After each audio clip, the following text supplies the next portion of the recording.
Ganda ko dito, oh. Sino yun? Nasaan na yun? Bata, okay ka lang ba? Kanina ka pa kasi nakatayo dyan eh. Pwede mo ba ako tulungan? Tulungan saan? Nawawala kasi yung kwintas ko. Dito ko yun nawala. Bigay kasi yun ng nanay ko sa akin eh. O sige tara. Saan mo ba kasi yun uling nakita? Dito lang yun banda sa puno. Kwintas? Kanina pa ako paikot-ikot dito sa punong to. Wala namang kwintas eh. Sure ka ba? Bata? Walang yung batang yun na. Iniwan ako dito. Pinaglalaroan lang ata ako. Uwi na nga ako. Hi, Scarlett! Kagulat ka naman. Paano ka nakapasok dito sa bahay namin? Tara, hanapin na natin yung kwintas. Saan ka ba kasi pumunta kahapon? Bigla ka nawala eh. Hindi ko din alam eh. Oo tara, hanapin na natin yung kwintas mo. Yay! Anong kulay ba kasi yun? Kulay silver yung kwintas. Silver. Kanina pa ako naghahanap dito. Parang wala naman silver na kwintas dito. Bata? Iniwan na naman ako. Andito ka lang palang bata ka? Ang ginagawa mo dyan? Nay, hinahanap ko yung kwintas ng batang kasama ko. Umuwi ka na. Magagabi na oh. Sige, Nay. Nay, yan ata yung kwintas na hinahanap ng bata. Ba't nasa iyo yan? Wala to anak. Tara, uwi na tayo. Nay, saan mo ba talaga galing yung kwintas na yan? Itong kwintas na to anak, special to sa akin dahil galing to sa kapatid ko.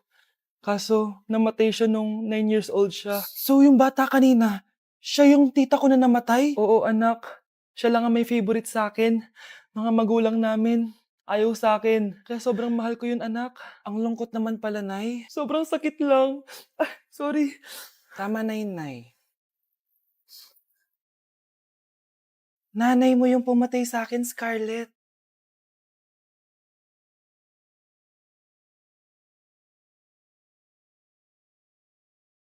Anak! Itigil mo muna ang ginagawa mo! Oh, bakit po, Nay? Kasi may challenge ako sa'yo.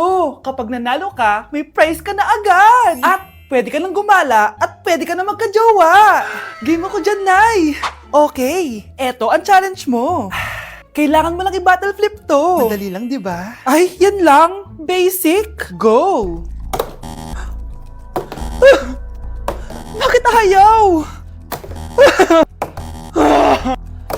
Hala, ang hirap naman neto. Akala ko madali lang manalo. Hindi naman talaga mahirap manalo, anak. Lalo na kung sasali ka sa weekly Lucky Draw promo ng Mogu-Mogu. Sumali na for a chance to win exciting prizes. Up for grabs every week is an iPhone 16 Pro Max 256GB, along with other rotating prizes such as Samsung TVs, iPads, GCash, and more! All you have to do is scan the QR code on your Mogu-Mogu bottle and enter the 10-digit code found under the cap to earn points and join the draw. Kaya the more you collect, the better your chances of winning. Ang dali lang pala, Nay. Favorite ko pa naman tong Mogu-Mogu. For sure, marami akong makokolek. Tama ka anak! All registered users can join! And you can use your points to submit entries for the weekly lucky draw! Imagine, umiinom ka lang ng Mogu-Mogu, tapos may chance ka pang manalo ng big prizes. Naku, Nay! Excited na ako manalo!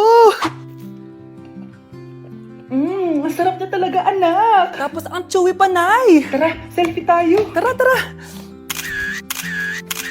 Ayan, ang ganda ko dyan, Nay! Remember, life is too short, but it's not too late to join the fun and chew to win with Mogu Mogu! For more details, just visit www.mogumogu.com. Oh, bakit may pera na naman dito? Pinamigay ko na ibang pera kahapon Kakainis naman. Ma'am, may delivery po kayo. Oh, ano to? Pera na naman?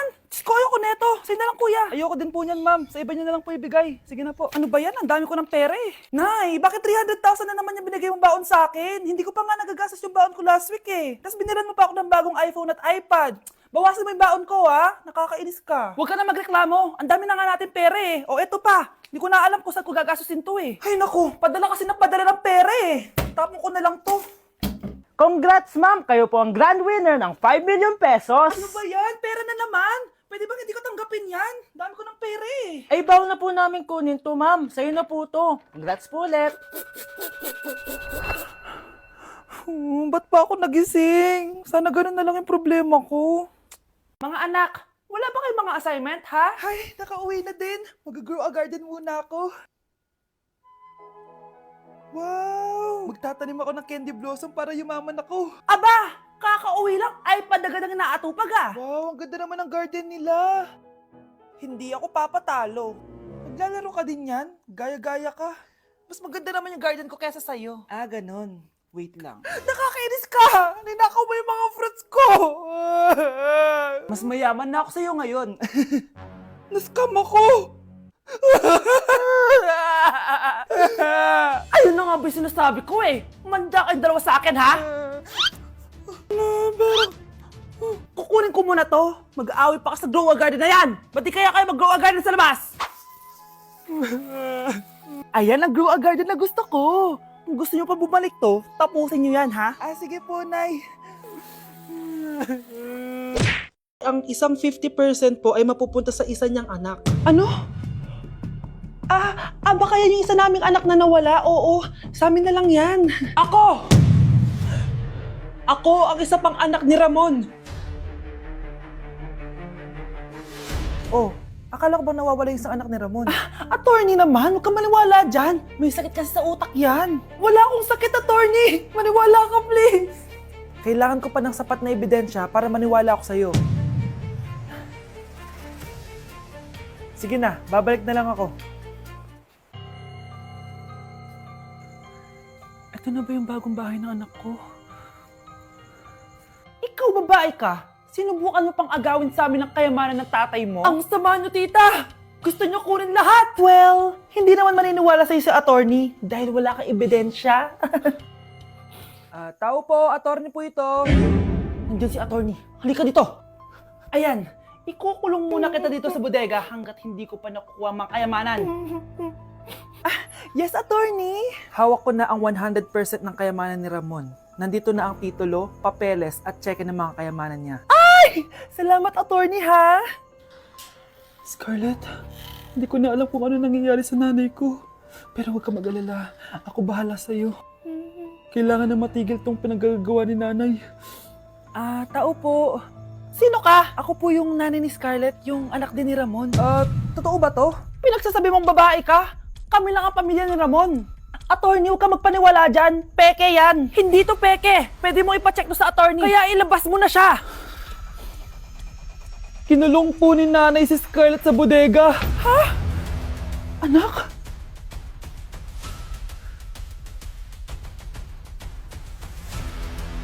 Nakikiramay po ako sa pagkawala ng asawa niyo. Masakit para sa amin ang pagkawala niya. Kailan pala namin makukuha yung mga ipapamana niya sa amin? Ipaprocess pa po namin yun, ma'am. I-update na lang po namin kayo. Sige po, attorney. Sakit ng pagkawala niya. Nay, tignan mo, may medal ako. Oh, ano namang paki ko dyan? Di ka ba proud sa akin? Hindi. At wala akong paki sa'yo. Iniwan ka na ng tatay mo, di ba? Kaya pwede ka nang umalis dito. Bakit ka ba ganyan sa akin, Nay? Huwag mo nga ako matawag-tawag na nanay dyan. Kadiri! Hindi kita anak. Ang nanay mo, wala na. Malandi kasi.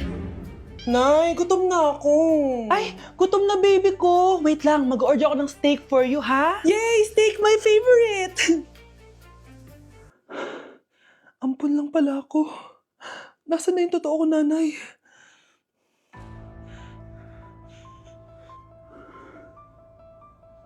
Tulog sila.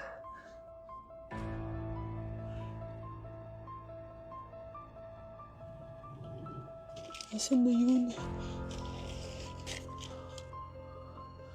Ito ba si nanay? Ay! Sino ba ito tumatawag na to?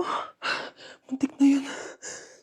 Attorney? Hello, ma'am. May update na po sa ipapamana ng namatay niyo pong asawa. Sige. Punta ka dito sa bahay. Sa wakas, ito na yung araw na pinakahihintay ko. Hoy, ikaw! Pag dumating dito si attorney, magtago ka. Hindi niya pwede malaman na may isa pang anak ang asawa ko. Sige po. Ma'am, nakuha na po namin yung last will and testament ng asawa niyo. Ang nakasulat po dito ay, ang 50% ng kayamanan niya ay mapupunta po sa inyo. Ha? Mali ata yan, attorney. Dapat 100% ang mapupuntang kayamanan niya sa amin. Kami lang ang pamilya niya eh. Bali ma'am, ang nakasulat po kasi dito ay ang isang 50% po ay mapupunta sa isa niyang anak. Ano? Baka yan yung isa naming anak na nawala? Oo, sa amin na lang yan. Ako! Ako ang isa pang anak ni Ramon. Kyle, anak, Uuwi yung mga kapatid mo. Talaga, Nay? Tagal kong hinintay ito. Grabe. Akala ko nakalimutan na nila tayo kasi successful na sila eh. Miss ko na sila. Tagal na din nung last na pumunta sila dito. O sige na anak, hintayin mo sila sa labas ha. Maghahanda lang ako ng kakainin natin mamaya. Uy, Kyle, balita ko, uuwi yung mga kapatid mo ah. Opo tita.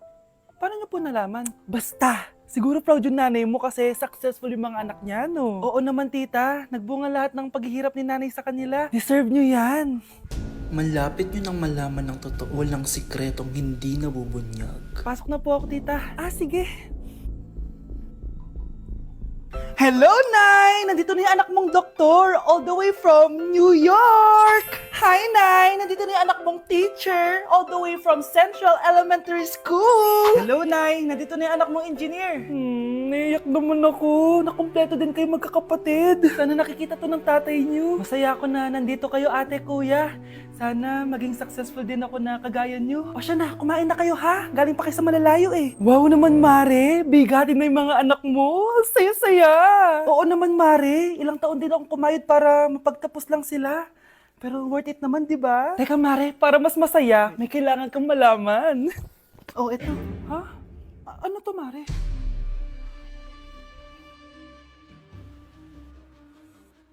Nay, bakit po? Mga sinungaling kayo?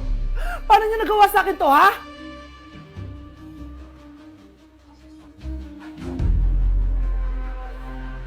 Anak, pag nawala na ako, gusto ko lumaki kang mabuting tao, ha? Nay, ano ba yan? Tumigil ka na dyan sa kakaganyan mo. Pag nawala na ako, huwag mo akong kakalimutan, ha? Pakilala mo ako sa magiging anak mo. Sabi ko, tumigil ka na eh. Oh, anak, tulog ka pa din? Di ba may pasok ka? Gumising ka na. Si nanay naman eh, umagang-umaga eh. Anak, umupo ka na dyan. Malapit na matapos ng favorite mong ulam. Ayoko niyan, Nay. Ay, naku, maldita na naman siya. Oh anak, tapos na to favorite mo lasagna. Kumain ka na. Bakit ka pa nagluto niyan? Ayoko nga niyan, di ba? Wala akong gana. Anak, anong oras na oh? Matulog ka na, ha? Hindi, Nay. Magpupuyat ako. Ano ba, anak? Bakit ka ba ganyan sa akin, ha? Magpupuyat ako! Kasi miss na kita, Nay. Miss na kita, Nay. Happy Mother's Day, Nay. Hala! Ang dami kalaban! Miss, huwag ka mag-alala. Ililigtas kita. Huy! Salamat muntikan pa tayong matalo dahil sa akin. Okay lang. Add mo ko Clyde Joseph yung pangalan ko. Pataasin natin rank mo. Clyde Joseph? Kapangalan ng crush kong kapitbahay yun sige. Bes, alam mo ba, nakalaro ko kagabi yung crush ko. Teka, yung kapitbahay nyo? Di ba matagal mo na crush yun? Oo, Bes. Sana makalaro ko ulit siya mamaya. Ayan na naman siya, oh. Sana makalaro ko siya ulit. Bakit di siya online? Ay, kainis. Di ko siya nakalaro ngayong gabi. Wala ding signal dito. Si Clyde ba yun? Uy, Scarlett. Sorry, di ako makakalaro ngayong gabi Nawalan kami ng internet eh. Kaya pala. Akala ko ayaw mo na akong kalaro eh. Ha? Grabe ka. Crush nga kita eh. Ha? Ano yun? Ay, oo nga pala. Magpa-install na kayo ng Bida Fiber. Sure na smooth ang laro natin kasi up to 75 Mbps ang speeds nito. Oh, huwag kang magugulat kapag sinabi kong 888 pesos lang per month to ha. May setup fee pero carry lang kasi up to 8 gadgets ang pwede mag-connect. Hala, thank you Galing mo talaga. Kaya crush kita eh. Kapag pinirmahan mo to, akin na lahat ng mga kayamanan mo. Oh, pirmahan mo na. Tita, wala naman ako field trip hindi pa ba sinasabi ng teacher niyo na may field trip kayo? Anak, okay lang. Pipirmahan ko na to para makasali ka sa field trip niyo. Walang iya ka talaga, Rosa. Wala ka talagang titira sa akin, Manda ka talaga sa akin. Mabilis ka talagang utuin, Susan. Salamat, Mare. Ramon, napapirma ko na siya. Atin na ang bahay, pera at mga ari-arian niya. Magaling ka talaga, Rosa. Kaso kailangan na natin kumilos na mabilis. Kasi sabi ng doktor, nagre-recover na yung mata niya. Ano? Kaya bukas na bukas din, papalayasin na natin sila. Total, nakuha na natin ang gusto natin. Nay, bakit mo pinirmahan yun, ha? Maliban natin kung ano nilalaman ng papel na yun. Huwag kang mag-alala, anak. Malapit nang matapos ang maliligayang araw ng tatay mo at ng kabit niya. Tita, bakit may dala kang maleta? Aba, syempre. Lilipat na ako dito sa bago kong bahay. Ano? Tay, ano ibig sabihin nito, ha? Nakalagay dito sa papel na pinirmahan ng nanay mo na amin na tong bahay, mga sasakyan niya,